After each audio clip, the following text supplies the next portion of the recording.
Hi, this is Michael Rony Mullick, and you're watching the week ahead show. So last week was on Friday. It was a complete disaster. Markets crashed in the Indian market. So overall situation is looking bearish, but thankfully U.S. market recovered slightly. If you look at the charts, you will see that the U.S. markets recovered. So let us open up the U.S. markets and see how they have traded on Friday. So all of them are down.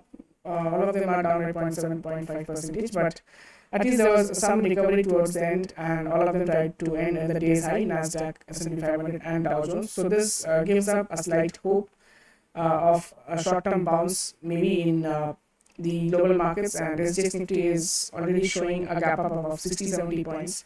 Around 17,600 is the opening level in SGX Nifty, but we closed around 17,530, so that gives up a slight gap up. But what is going to happen in the next week is going to be interesting, because on a weekly chart, Nifty has become negative, and also if you look at the daily charts, you will see that markets try to break 18,100 level for the last 3 days continuously, 13th, 14th, and 15th September. It could not. Finally, the bears took over and the markets came crashing down, and so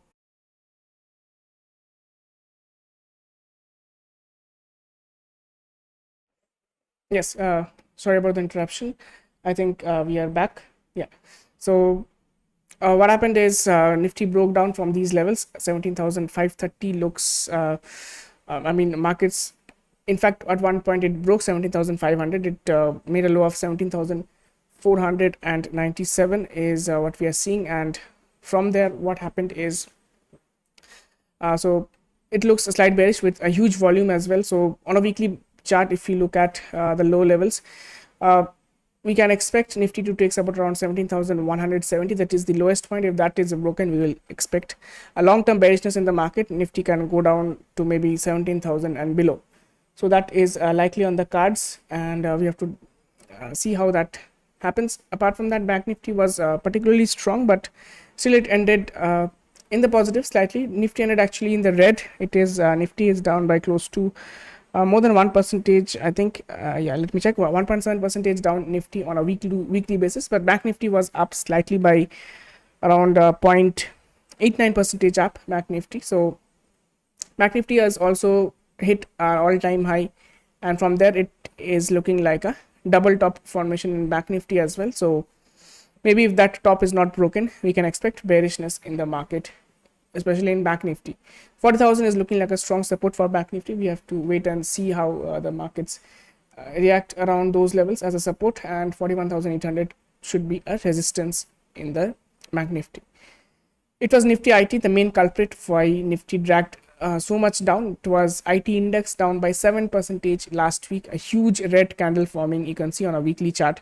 So Bank Nifty was, the Nifty IT was particularly bearish, and that is that is the one why the Nifty was coming down. Overall FII DII activity, if you look at, they have also been net sellers in the previous week, selling FII selling 1,900 crores, and DIIs have also sold for around 2,900 crores. So both have turned net sellers, so that was slightly off. And if you look at the crude oil prices, it is absolutely fine. It is trading around 85.28, so nothing has changed much in that.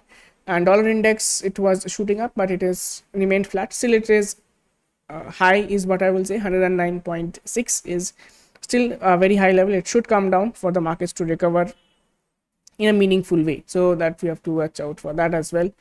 Apart from that, SGX Nifty, we have talked about SGX Nifty. So next week, what we're expecting is the most important event will be the US interest rate decision. So it is coming after 2 months, so we have to see how that happens.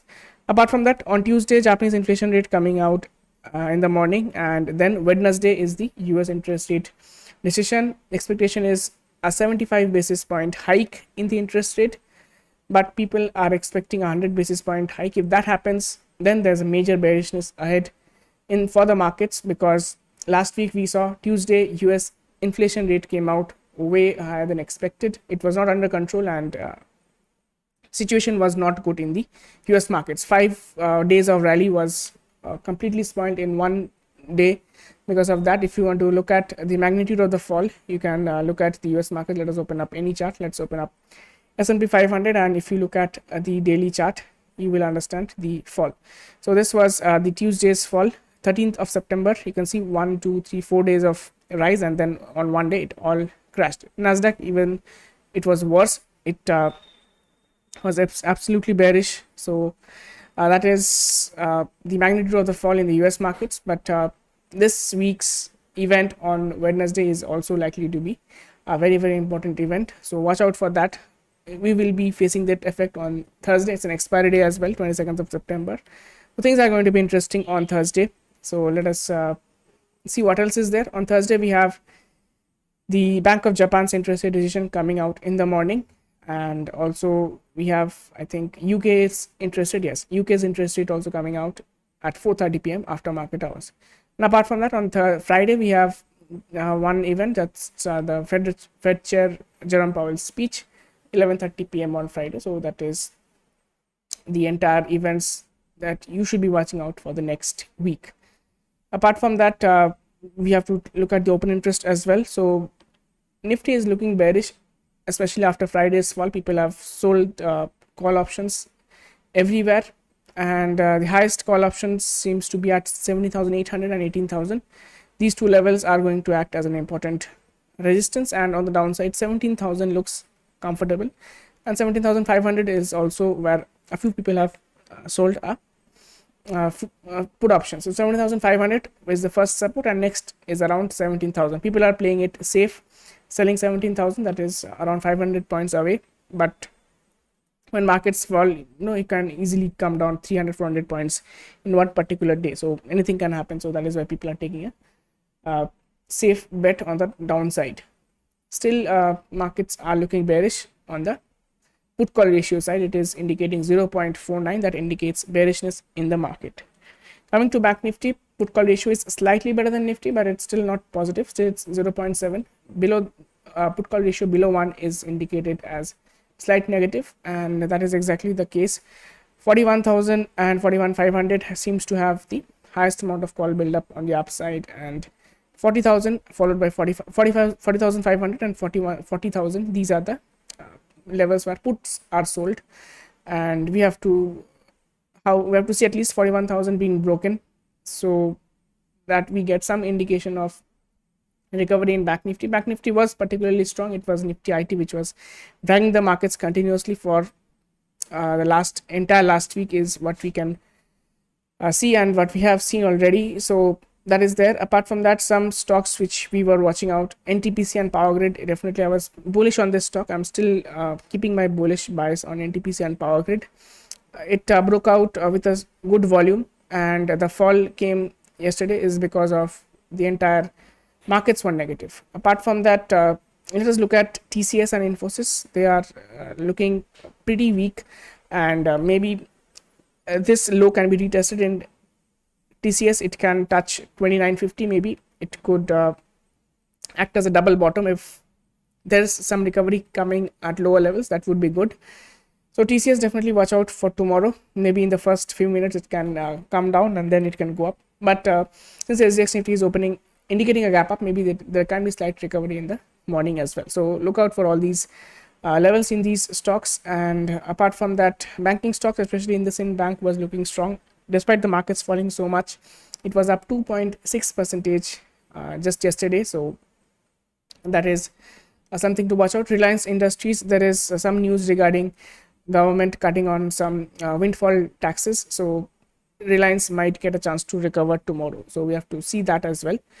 But Reliance 2500 is an important level for Reliance, and it has been broken just by 1 point, so we have to watch out. If it recovers from there, it can be there. Otherwise, if Reliance is falling, it should take support around 2360. Technically, this is the level that Reliance should be holding in the long term perspective. So that is what we can expect in the coming days and coming week actually. So I think we have discussed all the points. We have discussed Nifty. So Nifty's level I've told you.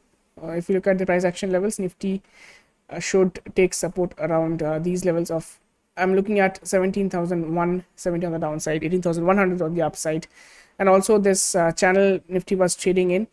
This is, if you look at this blue line, Nifty has come down into the channel, and that is not a good sign.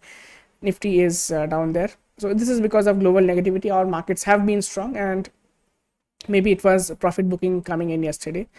So again, it is tough for markets to continuously outperform global markets when global markets are trading in such a negative area. It is difficult for our markets to be positive continuously for a long term. So that is what happened in our markets. It is coming down. Let us see where it takes support. 17,000 should not be broken, is what I feel, and same with Bank Nifty. 40,000 should not be broken. If those are broken, then it can become completely bearish. Right now the markets are looking slight bearish, but not that much. But again, if again what you can do is, if today's Friday's low is broken, you can go again short in the market. So be prepared for anything, and it would likely to be a consolidating week ahead. So between 1,000 points, maybe the markets will be ranging. It will be volatile, no doubt, especially on Thursday after the US markets interest rate decision comes out. So watch out for those as well, and I'll be continuously updating you on my channel. So overall, hope you have a good week ahead. So markets are looking slightly volatile, and September month is usually volatile. It also has 5 expiries, so it is kind of a tricky month, usually historically seen. So hope this month goes well for you, and that is all from my side for this show, and hope to meet you for tomorrow morning's pre-market show. So thank you for watching, and have a good night.